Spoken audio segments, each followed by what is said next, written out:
సంపాదన అన్నది ఒక్కరు ఒక విధంగా మెజర్ చేస్తారు. సంపాదన కేవలం డబ్బులు మాత్రంతోనే మనం మెజర్ చేయకూడదు. డబ్బులు అన్నది ఒకటి, ఆ డబ్బుల్ని స్పెండ్ చేయడానికి నీకు కావాల్సిన ఫ్రీ టైం అది కూడా సంపాదనలో ఒక భాగమే. 24 గంటలు 20 గంటలు కష్టపడ్డాం అనుకోండి, ఆ 4 గంటలు దేనికి పనికిరాదు. ఆ డబ్బు నాకైతే వద్దు. ఇప్పుడు 8 గంటలు కష్టపడ్డాం అనుకోండి, కనీసం 4 గంటలు దాన్ని అనుభవించడానికి కూడా టైం ఉండాలి. సో ఎప్పుడైతే అది బ్యాలెన్స్ అవుతుందో అది కరెక్ట్ సంపాదన.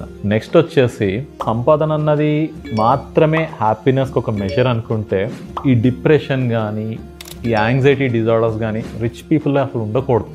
కానీ ఎప్పుడైతే ఈ కంపారిజన్ అన్నది మొదలవుతుందో కష్టపడి సంపాదించుకున్న దాన్ని కూడా తృప్తిగా అనుభవించకుండా పోతుంది. అది కంప్లీట్గా పోతుంది. అంటే comparison is the biggest killer. మీ ఆనందాన్ని మీరు చంపేసుకోవాలనుకుంటే ఈజియెస్ట్ వే ఎవరో ఒకరితో కంపేర్ చేసుకోండి.